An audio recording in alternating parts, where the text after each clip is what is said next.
우리 다 같이 일어나서 하나님의 말씀 받겠습니다. 요한복음 7장 37절에서 53절까지 말씀입니다. 저희들이 말씀 한 절씩 나누어서 교독하겠습니다. 명절 끝날 곧 큰 날에 예수께서 서서 외쳐 이르시되 누구든지 목마르거든 내게로 와서 마시라.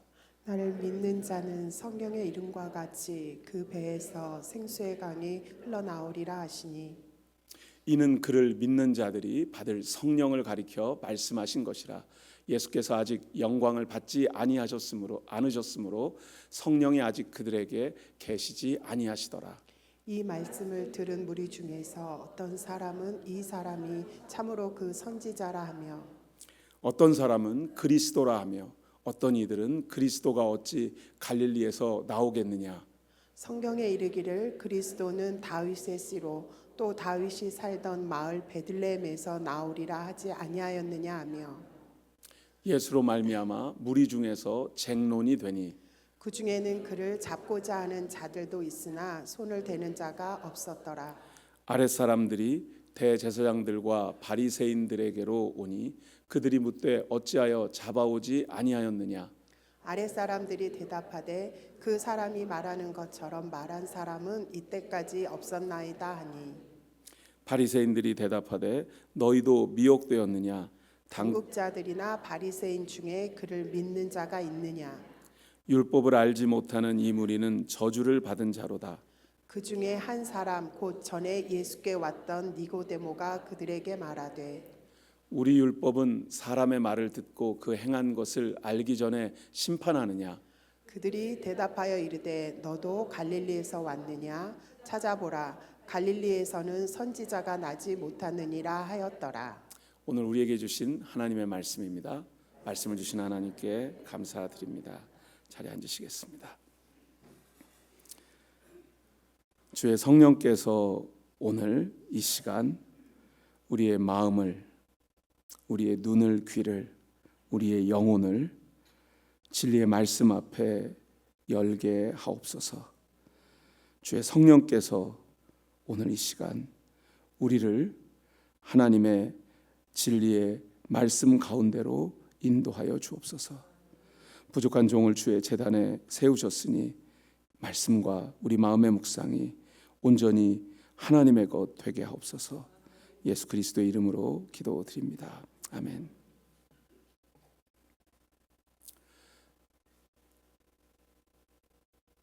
여러분, 새로운 대통령이 취임하게 되면 정부의 중요한 직책을 가진 사람들이 새로운 사람들로 바뀌지 않습니까?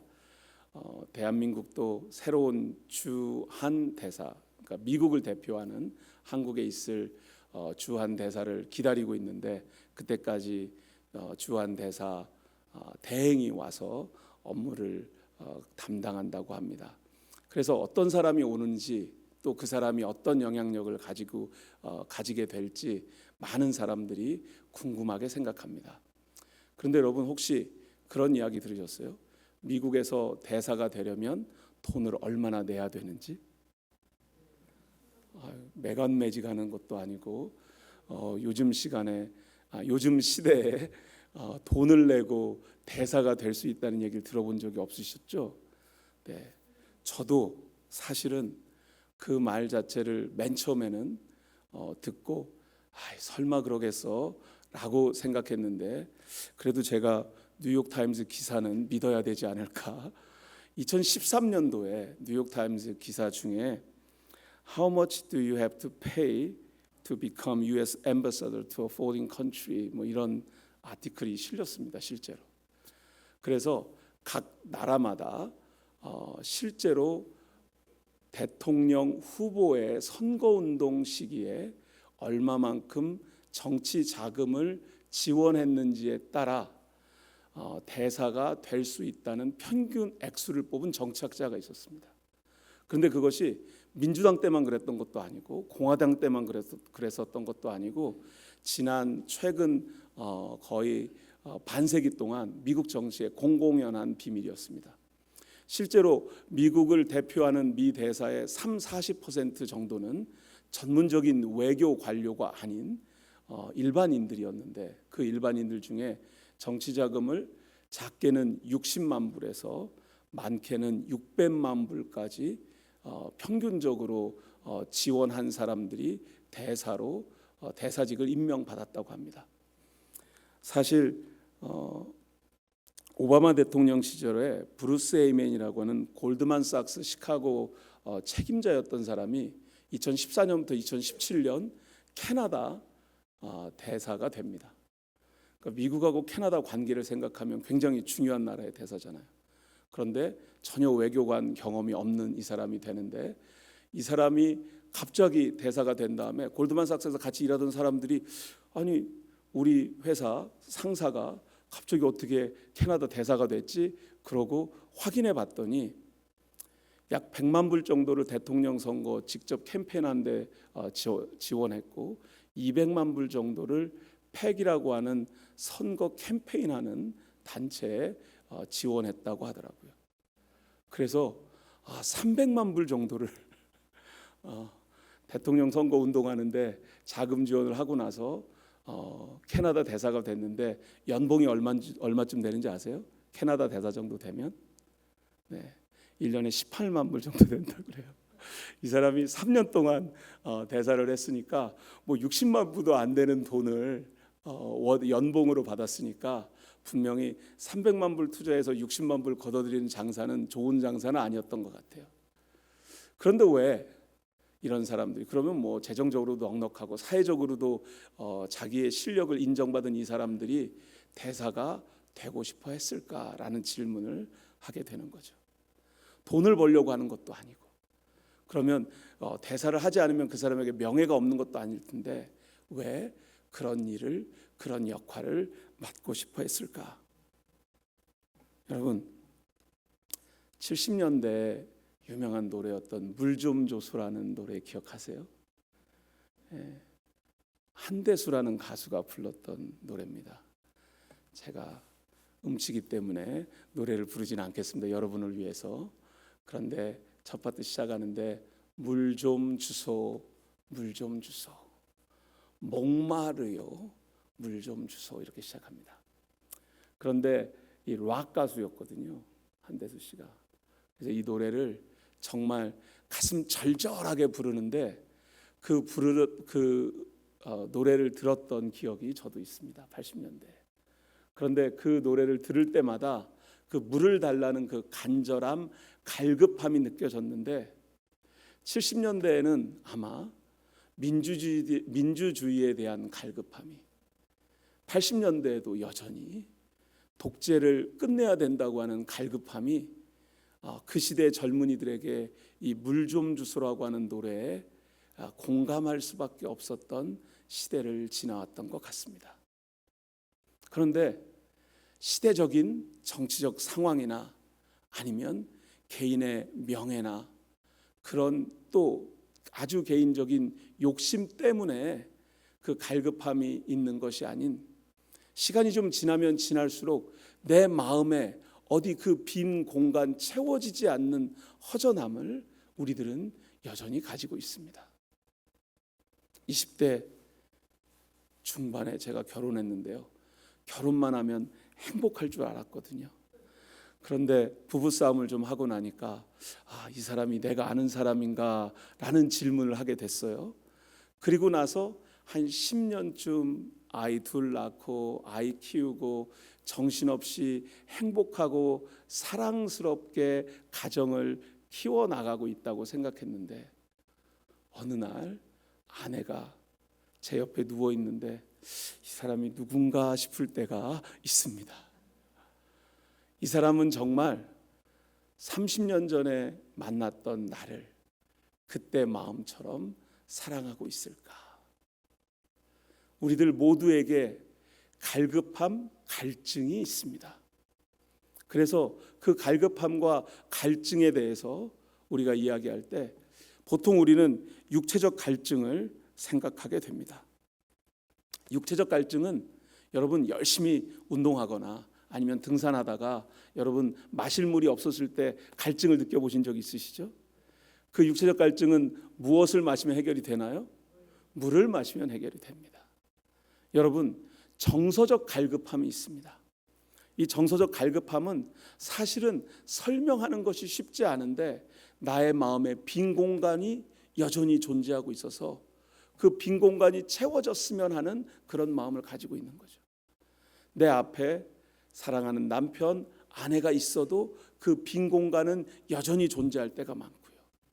우리 자녀들이 이제는 어른이 되어서 그 아이들이 더 이상 나의 보호를 내가 그 아이들을 책임지지 않아도 될 것 같을 때 부모로서의 책임감을 내려놓는 것 같은 마음이 생겨나기도 하지만 또 다른 한편으로 empty nester syndrome이라고 부르나요?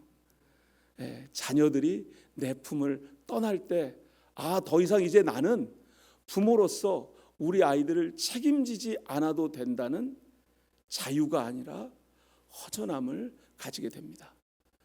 그 정서적 갈급함을 보통 우리는 관계를 통해서 얻어져야 할 사랑, 관심, 기대 부족 때문에 생겨난다고 설명하게 되죠.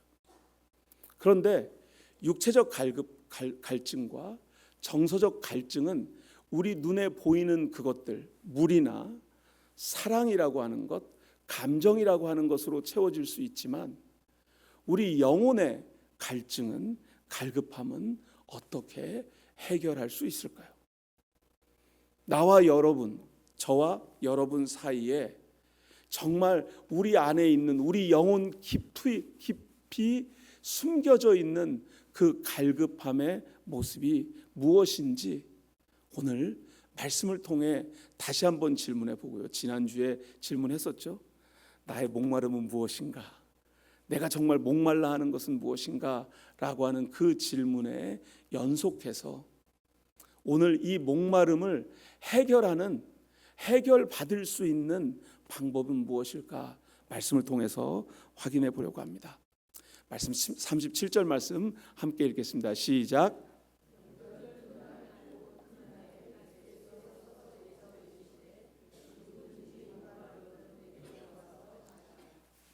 아멘. 목마르네요. 물을 마시니까 참 좋으네요. 그런데 여러분, 물을 마시고 나면 갈증이 금방 해소되는 것처럼 우리는 느낍니다. 그런데 실제로 우리의 physical thirst, 우리의 육체적 갈증은 그렇게 금방 해소되지 않습니다. 물이 어디에서 흡수되어야 우리 육체적 갈증이 완전히 해소될 것 같아요, 여러분? 제가 지금 물을 막 마셨잖아요, 그죠?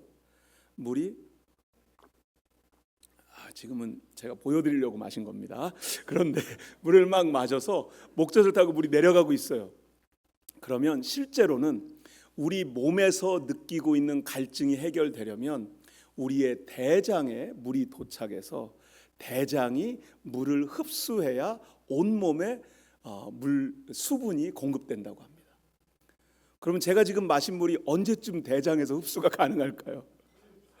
한참 걸린다고 그러더라고요. 평균 시간을 재보진 않았지만 아무튼 저희가 생각하는 것보다 한참 오래 걸린다는 거예요. 그런데 왜 물을 마시면 우리는 금방 갈증이 해소된다고 느낄까요? 우리의 브레인, 뇌 안에 우리의 갈증을 느끼게 하는 뇌세포가 있는데 신경이 연결되어 있어서 물이 입에 들어오자마자 신경을 자극한다는 거예요. 물이 들어왔어. 그러면 순간적으로 내 갈증이 해소되었구나. 아직 육체 곳곳에 수분이 도달하지 않았지만 저는 그것이 영혼의 갈급함의 해소 과정을 설명해 주는 거라고 생각해 보았습니다. 왜냐하면요, 영혼의 갈급함은 우리가 다 느끼고 있지만 그것이 무엇인지 어떻게 해소해야 할지 잘 모릅니다. 그것에 대해서 우리의 영혼에 갈급함이 있죠. 우리의 영이 가난하지요. 우리의 영혼의 이 가난한 이 영혼에 무엇으로 채울 수 있을까요? 라고 우리는 질문합니다. 근데 37절 말씀에서는 예수께서 누구든지 목마르거든 내게로 와서 마시라 라고 말씀하셨습니다. 그리고 이 말씀에 바로 연결되는 구절은 사실 요한복음 4장에서 사마리아 여인을 만난 예수님께서 주셨던 말씀이에요. 요한복음 4장 14절 말씀 우리 함께 읽겠습니다. 시작. 내가 주는 물을 마시는 자는 영원히 목마르지 아니하리니 내가 주는 물은 그 속에서 영생하도록 솟아나는 샘물이 되리라. 아멘이십니까? 우리 영혼에 주시는 예수 그리스도의 생수, 생명수는 일단 마시면 영원히 목마르지 아니한다는 거예요. 그런데 영원히 목마르지 않을 수 있겠어요, 우리가? 아니잖아요. 매일매일 물을 마셔야 되잖아요, 우리가. 그러니까 우리 영혼의 생명수도 매일매일 공급되어져야 할 텐데, 그런데 우리는 그것을 어떻게 영혼의 해갈을, 영혼의 갈급함을 해결할 수 있을까요? 오늘 일단 요한복음 4장 말씀은 예수님이 주시는 그 말씀으로 예수님이 주시는 그 물로 우리의 영혼이 해갈될 수 있다라고 하는 가능성을 보여줍니다. 지난주에 42편 1절 말씀, 목마른 사슴 구절을 보았거든요. 42편 2절 말씀입니다. 우리 함께 읽겠습니다. 시작. 내 영혼이 하나님 곧 살아계시는 하나님을 갈망하나니 내가 어느 때에 나아가서 하나님의 얼굴을 배울까. 아멘. 아들의 반란으로 쫓겨난 다윗이 광야의 길을 걸을 때 얼마나 비참했겠어요. 사울 왕이 자신을 쫓아다닐 때는 그래도 왕이 정신이 나갔다고 생각하기도 했고, 하지만 왕은 권력자니까 권력을 쟁취할 수도 있는 다윗에 대한 두려움이 있다고 생각하니 사울이 나를 미워할 만한 이유가 있다고 다윗은 설명할 수 있었을지도 모릅니다. 그런데 아들의 배신으로 예루살렘을 떠난 다윗의 마음은 정말 비참했을 거예요. 그의 마음이 무엇으로 위로받을 수 있었겠습니까? 그때 42편 2절에서 이렇게 고백하는 거죠. 내 영혼이 하나님 곧 살아계시는 하나님을 갈망하나니. 무슨 얘기입니까? 내 영혼은 하나님 이외에 내가 의지할 분이 없습니다. 내 영혼의 답답함, 내 영혼의 갈급함, 내 영혼의 갈증을 해결시켜 주실 분은 하나님 당신 한 분뿐입니까? 한 분뿐입니다 라고 고백하면서 내가 언제 하나님 앞에 나아가 하나님의 얼굴을 뵐 수 있겠습니까? 라고 고백합니다. 아마 다윗의 이 고백은 성전을 떠난, 예배를 떠난 그 갈급함을 표현하고 있는지도 모르겠습니다. 그래서 하나님과 나 사이에 이 영적인 갈급함을 해결하기 위해서 몇 가지 우리가 확인해 봐야 될 것들이 있습니다. 로마서 8장 16절 말씀 우리 함께 읽겠습니다. 시작. 성령이 친히 우리의 영과 더불어 우리가 하나님의 자녀인 것을 증언하시나니. 아멘. 하나님과의 관계가 분명해져야 우리 영혼의 갈급함이 해결될 수 있습니다. 하나님과의 관계가 분명해져야 된다고 하는 것은 내가 하나님을 믿는 사람인지 아니면 믿지 않는 사람인지가 분명해져야 된다는 것입니다. 주일날 아침 예배를 드리는 여러분은 다 당연히 내가 하나님을 믿죠. 하나님을 믿으니까 내가 지금 오늘 이 시간에 주일 아침 이곳에 와서 하나님께 예배드리고 있지 않습니까? 라고 생각하실 것입니다. 저도 여러분이 하나님을 믿는다고 믿고 싶습니다. 그런데 대한민국에는 참 희한한 일들이 많이 벌어집니다. 대한민국의 목사 숫자만큼 무당들이 있다고 그러더라고요. 그런데 아무튼 최근에 무슨 계엄령인지 계몽령인지 이 문제 때문에 무당을 찾아가는 사람들의 얘기가 무지하게 많이 나옵니다. 그런데 무당을 찾아가는 교회 권사님 집사님들이 너무 많대요. 무당들이 하는 얘기예요. 교회 권사님 집사님들이 찾아와서 우리 집안일이 어떻게 될까요? 나는 어떻게 될까요? 우리 아이들은 어떻게 될까요? 라고 물어본다는 거예요. 여러분, 예수 믿는 사람들이 무당을 찾아가는 이유가 무엇인지 아십니까? 미래에 대한 불확실성 때문이죠.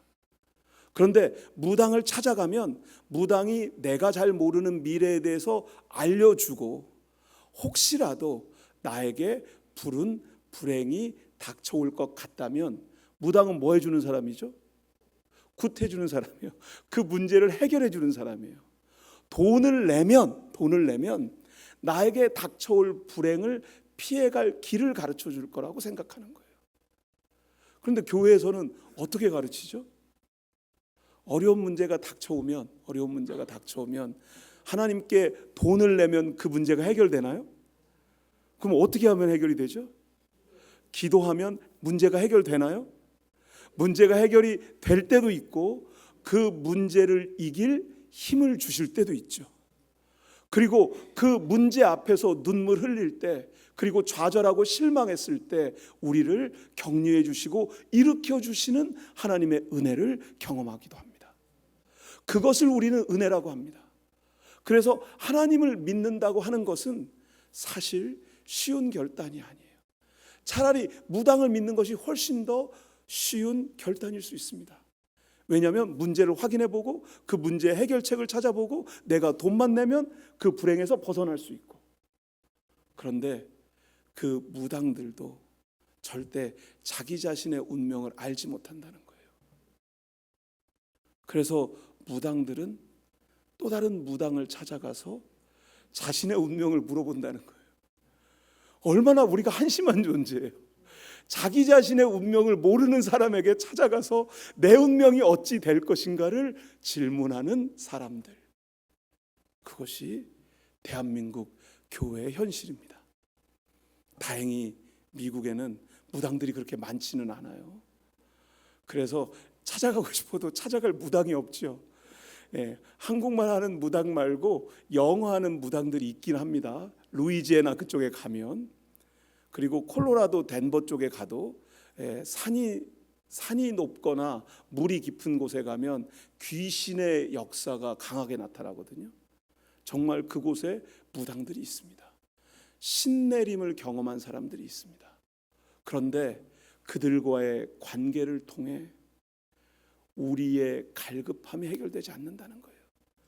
그때 눈앞에 보이는 문제는 피해갈 수 있을지 모르지만 하나님과 우리 사이의 관계가 확실해지는 것처럼 영적 관계가 분명해져야 우리의 마음속 깊이 안에 숨겨져 있는 그 갈급함이 온전히 해결되는 것을 믿습니다. 관계가 확실해지면 삶의 정체성과 목적이 보여지기 시작합니다. 하나님과의 관계가 불분명할 때는 내가 어디서 왔는지, 어디로 가는지, 왜 이곳에 있는지가 불투명할 때가 많습니다. 그런데 하나님과의 관계가 분명해지면 오늘 이 아침 이곳에 여러분이 왜 와 있는지가 분명하게 보여질 것입니다. 왜냐하면 관계가 확실할 때 내 삶의 방향도 분명해지기 때문입니다. 관계가 확실해야 성장의 필요성을 느끼게 됩니다. 하나님과 내가 관계를 맺고 있다는 사실, 하나님은 나의 아버지시고 나는 아버지 하나님의 아들, 딸이다라고 하는 자녀로서의 관계가 분명해졌어요. 그러면 내가 하나님의 자녀니 하나님 달콤한 우유를 매일매일 주세요. 분유에다가 설탕을 듬뿍 넣어서 주실수록 할렐루야 감사합니다. 그렇게 우리가 하나님과의 관계를 맺게 됩니까? 아니죠. 처음에는 달콤한 분유를 먹다가 그 다음에는 설탕 기운이 없는 우유를 마시다가 그 다음에는 단단한 음식을 먹으면서 우리가 하나님 안에서 하나님의 진리의 말씀을 소화해낼 수 있는 책임감 있는 영적 존재로 자라나게 되는 것도, 하나님과 나 사이의 관계가 분명할 때 그것이 나에게 필요하다는 사실을 깨닫게 되는 것을 믿으시기 바랍니다. 그래서 저는 제너레이션 교회 성도들이 하나님과의 영적 관계가 분명하고 확실해지기를 주의 이름으로 축원합니다. 그리고 하나님과의 관계가 분명하고 확실해지므로 우리의 삶의 정체성과 방향성이 분명해지기를 주의 이름으로 축원합니다. 그래서 매일매일 우리의 삶의 자리에서 하나님께서 우리를 성장, 성숙하게 하시는 거룩함의 단계로 우리를 끌어올리시는 하나님의 은혜의 성화의 단계를 경험하는 우리 모두가 되기를 주의 이름으로 축원합니다. 오늘 38절 말씀까지 저희들이 볼 수 있을 것 같은데요. 38절 말씀 우리 함께 읽겠습니다. 시작. 나를 믿는 자는 성경의 이름과 같이 그 배에서 생수의 강이 흘러나오리라 하시니. 아멘. 관계가 분명한 사람은 내가 누군지 알게 되는데, 예수님께서 이 38절에 나는 예수님이시죠. 그러니까 예수님을 믿는 사람은 성경에 나온 것처럼 그 배에서 생수의 강이 흘러나오리라 하시니 이렇게 되어 있습니다. 그런데 여러분, 사실은 학자들 간에 이 구절에 대한 해석이 좀 분분합니다. 여기서 나를 믿는 자가 37절에 붙어 있다고 설명할 때도 있고 38절에 붙어 있다고 해석하는 학자들도 있는데요. 38절에 붙어 있으면 37절에 붙어 있게 되면 목마름을 해결해 주는, 목마름을 37절 말씀이 명절 끝나고 큰 날에 예수께서 서서 외쳐 이르시되 누구든지 목마르든 내게로 와서 마시라 였잖아요. 그러니까 나를 믿는 자는 내게로 와서 그 갈급함을 해결할 수 있다라고 해석할 수도 있고, 그런데 이 38절 말씀의 일반적인 전통적인 해석은 사실 이 뒤에 있는 말씀과 연결된다고 생각하는데, 그래서 이 말씀이 조금 어려운 말씀입니다. 왜냐하면 이 배에서 생수의 강이 흘러나온다는 표현이 예수님의 배에서, 예수님의 깊은 곳에서 생명수가 쏟아져 나온다, 그 강물이 흘러나온다 라고 읽어지면 좋은데, 그죠? 예수님께서 뭐라고 말씀하셨어요? 나를 믿는 자, 나를 믿는 사람들 속에서, 그러니까 저와 여러분들 속에서, 저와 여러분의 뱃속에서 생수의 강이 흘러나온다고 말씀하고 계시다는 거예요. 왜 아멘을 안 하시죠? 여러분의 배에서 생수의 강이 흘러나오는 것을 믿으시기 바랍니다. 여러분의 배에서, 여러분의 존재 깊은 곳에서 생수의 강이 흘러나온다는 것입니다. 그러면 그 말이 무슨 뜻일까요? 요한계시록 22장 1절 2절 말씀입니다. 우리 함께 읽겠습니다. 또 그가 수정같이 맑은 생명수의 강을 내게 보이니 하나님과 및 어린 양의 보좌로부터 나와서 길 가운데로 흐르더라. 강 좌우에 생명나무가 있어 12가지 열매를 맺되 달마다 그 열매를 맺고 그 나무 잎사귀들은 만국을 치료하기 위하여 있더라. 아멘. 요한계시록에 생명수 강, 생수의 강에 대한 구절이 두세 군데 나오는데요. 여기서 생명수의 강을 내게 보이니 어린 양의, 하나님과 어린 양의 보좌로부터 나와서, 생명수의 근원은 분명히 하나님의 보좌예요. 그리고 이 환상은 에스겔 선지자가 보았던 성전에서 흘러나오는 생수와도 연결되어집니다. 그러니까 생수가 흘러나온 곳, 생명수의 근원지는 분명히 하나님이십니다. 그런데 그 생명수가 길 가운데로 흐르더라. 강 좌우에 생명나무가 있어. 여러분, 제가 국민학교 다니던 시절에 열심히 나무 심기 운동을 했었습니다. 대한민국에서.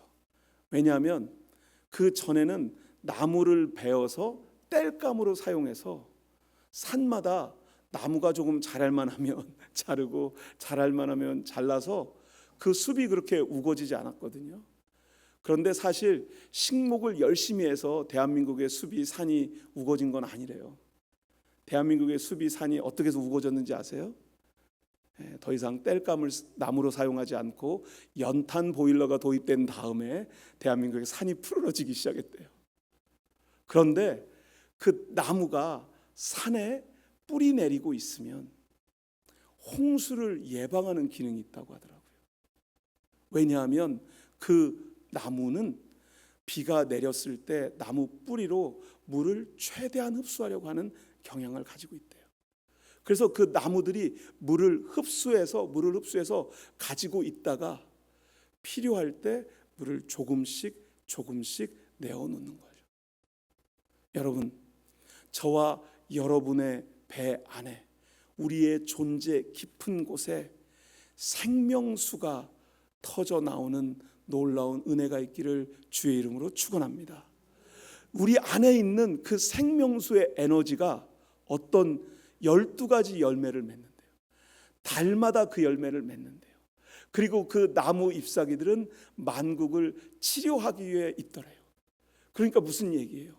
우리들 속에 나오는 그 생명수, 저와 여러분이 생각할 때 나 한 사람이 내어놓을 수 있는 물의 양은 지극히 작고 보잘것없는 것처럼 보이지만, 우리들 한 사람, 두 사람, 우리 교회 공동체가 모여서 쏟아놓을 수 있는 그 생명수가 강같이 흐르게 되면 그 생명수를 경험한 사람들을 통하여 나무가 자라고 열매를 맺고, 그리고 그 나무 잎사귀들로 상처 입은 사람들이 치유되는 놀라운 은혜가 있을 줄 믿습니다. 이것이 생명수의 강의 역사입니다. 그래서 교회는 내가 혼자서 예수를 믿는 공동체가 아니라 우리가 함께 예수를 믿는 공동체입니다. 나 혼자서 예수를 믿을 수 있죠. 예수를 믿는 것 자체는 각자 개개인의 신앙의 고백이기 때문에 나 혼자서 얼마든지 예수를 믿을 수 있습니다. 하지만 내가 혼자서 내 믿음을 지켜나간다고 하는 것, 믿음의 길을 내가 처음 결심하고 결단했던 그 믿음을 끝까지 지킨다고 하는 것은 쉬운 것이 아니라는 걸 알고 있습니다. 그래서 교회 공동체가 존재합니다. 그래서 숲의 나무는 한 그루만 심겨져 있는 것이 아니라, 한 그루만 심겨져 있는 나무는 나무로서의 역할을 제대로 감당할 수 없을 때가 너무 많아요.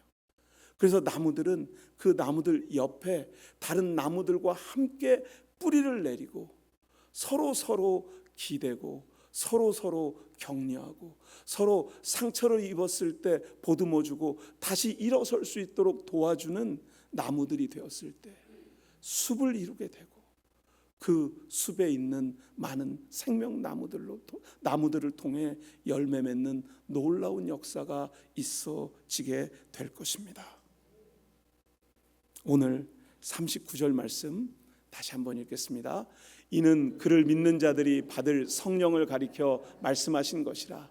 예수께서 아직 영광을 받지 않으셨으므로 성령이 아직 그들에게 계시지 아니하시더라. 아멘.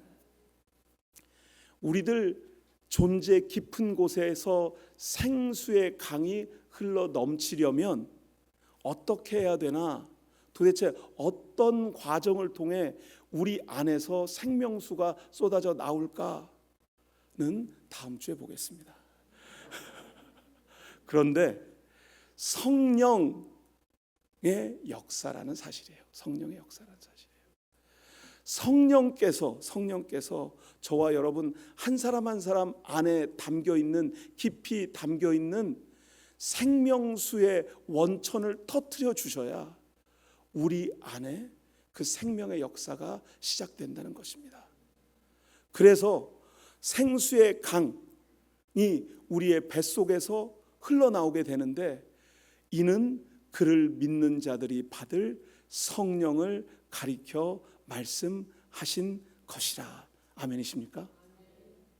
이번 한 주간 여러분 한 분 한 분의 마음속 깊은 곳에 생명수의 근원이 터지기를 주의 이름으로 축원합니다. 그런 역사를 기대하기 위해 하나님의 말씀을 붙잡고 하나님의 말씀을 성령께서 우리에게 깨닫게 하시고 느끼게 하시고 결단하게 하시고 결심하게 하신 다음 성령의 힘과 능력으로 우리의 손과 발이 그 말씀에 순종하는 놀라운 역사가 시작되기를 주의 이름으로 축원합니다.